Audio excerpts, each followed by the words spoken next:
31 December July বিপ্লবের ঘোষণাপত্র দেবে বৈষম্য বিরোধী ছাত্র আন্দোলন ও জাতীয় নাগরিক কমিটি। ওই দিন বেলা ৩টায় কেন্দ্রীয় শহীদ মিনারে অনুষ্ঠান করে এ ঘোষণাপত্র দেবে তারা।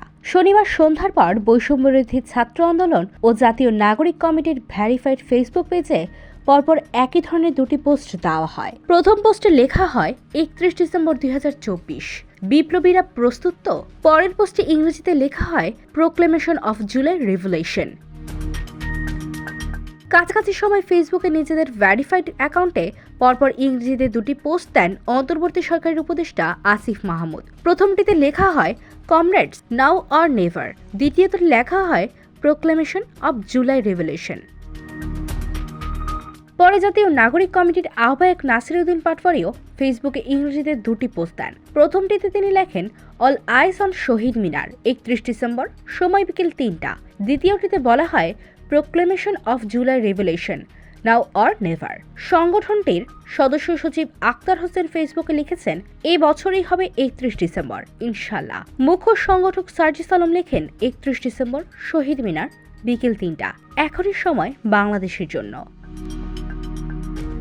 বৈষম্যবিরোধী ছাত্র আন্দোলনের আহ্বায়ক হাসনাত আবদুল্লাহ তার ভেরিফাইড ফেসবুক অ্যাকাউন্ট দিয়ে এ প্রসঙ্গে দুটি পোস্ট দিয়েছেন। প্রথমটিতে তিনি লিখেছেন comrades 31 December, now or never. দ্বিতীয় পোস্টে লেখা হয় proclamation of July revolution, 31 December Shaheed Minar, বিকেল ৩টা। সংগঠনটির সদস্য সচিব আরিফ সোহেল লেখেন, জুলাই হাজির হবে ইতিহাসে অমলিন হতে 31 ডিসেম্বর 2024। বৈষম্যবিরোধী ছাত্র আন্দোলনের আরেক সমন্বয়ক রিফাত রশিদ তার ফেসবুকে পোস্টে লিখেছেন all eyes on 31 December, now on never. এরপর তিনি কমেন্ট সেকশনে আগামী 31 ডিসেম্বর বিকেল ৩টায় কেন্দ্রীয় শহীদ মিনারে কিছুটা ঘটতে যাচ্ছে বলে ইঙ্গিত দিয়েছেন।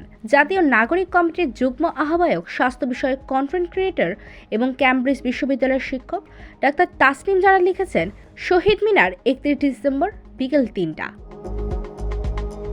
পরে জানা গেছে ওই দিন বিকেল ৩টায় কেন্দ্রীয় শহীদ মিনার থেকে আনুষ্ঠানিকভাবে জুলাই বিপ্লবের ঘোষণাপত্র প্রকাশ করবে বৈষম্যবিরোধী ছাত্র আন্দোলন। জাতীয় নাগরিক কমিটির ভেরিফাইড ফেসবুক পেজে একটি পোস্টে আগামী 31 ডিসেম্বর জুলাই বিপ্লবের ঘোষণাপত্রের কথা উল্লেখ করা হয়েছে।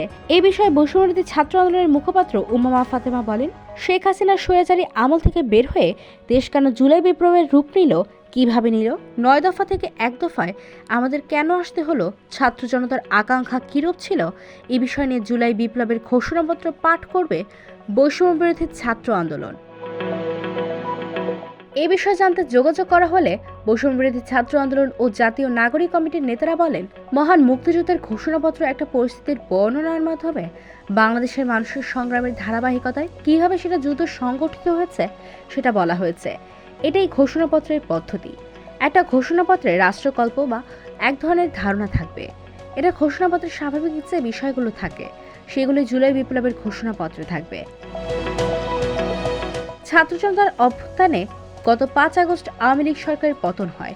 সে আন্দোলনের নেতৃত্ব দেয় বৈষম্যবিরোধী ছাত্র আন্দোলন। এই অভ্যুত্থানের শক্তিকে সংহত করে দেশ পুনর্গঠনের লক্ষ্যে অভ্যুত্থানের নেতৃত্বদানকারী নেতাদের উদ্যোগে 8 সেপ্টেম্বর যাত্রা শুরু করে জাতীয় নাগরিক কমিটি। এখন এই দুই সংগঠনের উদ্যোগে তারুণ্য নির্ভর একটি নতুন রাজনৈতিক দল গঠনের প্রক্রিয়া চলছে। IBTV, USA, new York.